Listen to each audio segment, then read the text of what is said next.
when you're periffing that ball, we feel like in those areas we're good. The outside gunners, and obviously Riley's got confidence in that. So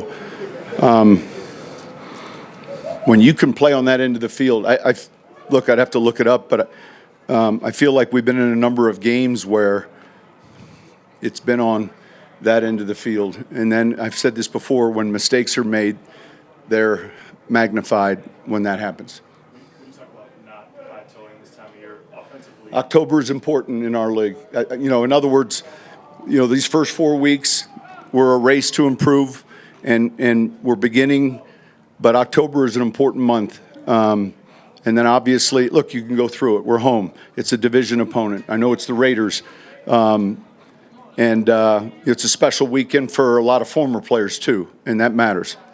Third down and red zone in particular, how much room for growth do you have in each of those areas? Yeah, I think a lot. Like I said, we're searching for Shangri-La.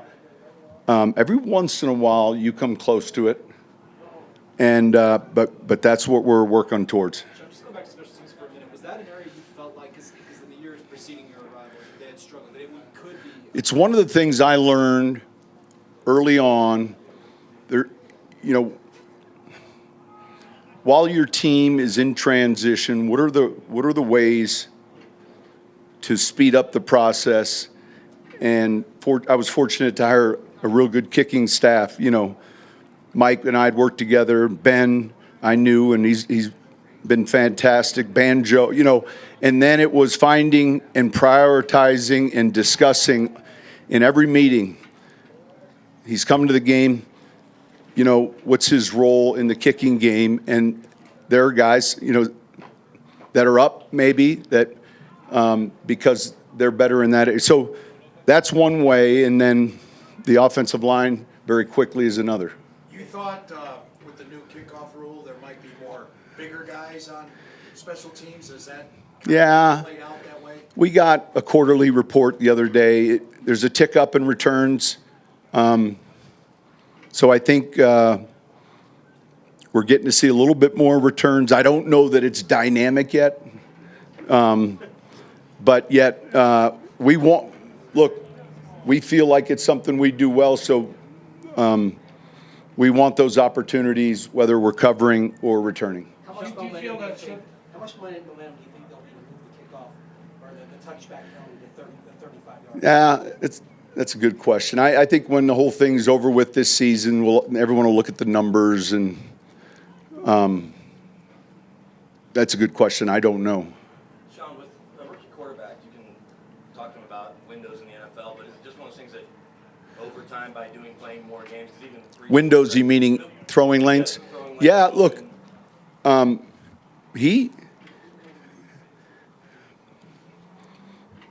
The one trait you have to have is, and sometimes there's that balance of confidence in your arm, but I think he's got really good confidence relative to throwing into tight windows. And certainly, look, the game speeds up, all of it. Just from the call to the line of scrimmage in college, a college game a year or two ago was 5.5 hours long. And so the first thing I remember coming to this league was, the next play, in 3 hours, it's over. It's just, so all of that speeds up. But to your point about the windows, I think that, I think he's got that kind of accuracy and arm talent where, and certainly he's seeing some different coverages too. Beyond trusting and just experiencing it, knowing, okay, I can't. Yeah, I think, listen, I don't think he doesn't think he can. He can. Troy Franklin's been close on a couple of deep passes this year. Say it again. Troy Franklin's been close to a couple of deep balls so far. How have you been pleased with his progress? He's doing well. He can run. One thing he does, and we've got to find ways. Obviously, he can run, but he's pretty good run after the catch. That's a pretty consistent statistic over time when you measure receivers. Some guys are really good runners once they catch it, and other guys maybe not so much, but his history suggests he's really good at that. Sean, how do you look at Marvin Mims' role now? It seems like he's mostly just a return specialist. No.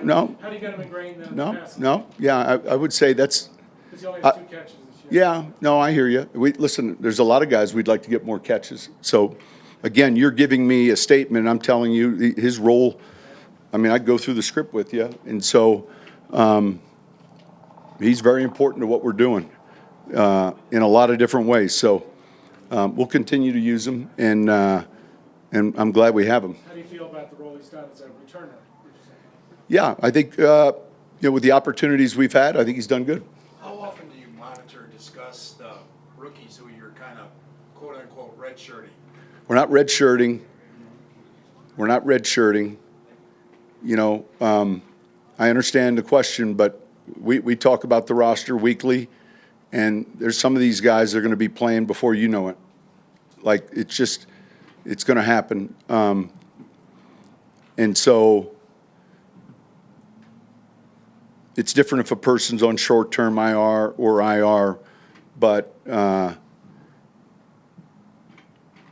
it happens every week. You know, was Palco redshirting? Well, no, he's playing pretty well. And you just have to, you're constantly ongoing skill and development training, and you've got to get the team ready because the rosters are where they are. It's a similar vein, I guess, but with Bailey. He'll be playing sooner than later. He's doing well. He's doing well. Sean, Max Crosby was at practice, so we'll see what that means. But how different are they when he's on the field, which is in almost every game, versus when he wasn't the other day? Well, what do you think? Come on. I don't want to answer my own question.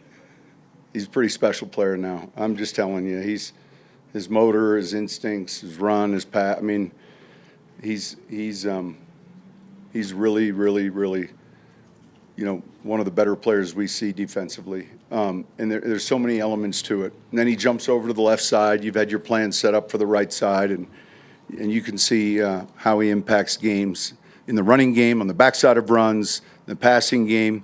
You know, and here's the thing, it's not just the effort. In other words, we've all seen guys, it's the athleticism, the skill set. So when you combine all of those things and the football IQ, then you have, you know, one of these blue players that's elite. Vance was saying yesterday that one of the things he likes about the defense, there's only one first-round pick, so a lot of the guys are self-made. They've earned this role. They've kind of worked toward it. I guess when you have guys that have earned it, how does that help out on the field? Well, look, they come here. History tells us they come in the first round. They come at the end of the draft. They come in free agency, and once they get here, we just got to pay attention to what we're seeing. And I hadn't thought about that, and yet, you know, you're trying to find like-minded people. You know, so I mentioned this to the team yesterday in our draft process. This is what we're looking for, and you know, someone who's experienced winning. And then the free agents, just look at any one of these guys: John Franklin, Josh Reynolds. You know, go on and on and on with these guys that have come in. They've come from winning programs, most of them. Ben, Glinch, you know, all of that is building what you want relative to your locker room and your team and your culture. In what areas has Blake Watson grown on the practice field last week? Well, look, he gets a lot of work, obviously, against the defense. And you go back and you look at the preseason. We did this the other night. We went and looked at every one of his touches in the preseason, even in the joint practice. And I'd say he's a decisive runner, deceptively powerful after contact. Ball security is good. We'll see where his role is relative to this game. Sean, was that just the guys being out here, but, you know, 120 or so alumni back? Do you anticipate having anybody talk to the team? A good question. I feel like we've had a lot of people talk to the team lately. I'm just glad that they're coming out and getting a chance to be honored. I think what Kerry and Greg have done to embrace our history, not only in the building, it's like if you went through the hallways this offseason, like here's the tight end room, and then here are the tight ends I mean, it's pretty impressive, and I know how important it is to our ownership and I know how important it is to me. And so, again, a lot of these guys were Slurpee cups to me growing up. You know, they just were, because this was one of the teams, you know, we had 3 channels. And so you only could watch what they fed you. And so this was a team you watched. It was the afternoon game. And so I'm excited for those that are obviously getting honored, and then also those that can enjoy and be back for that experience. All right, thank you.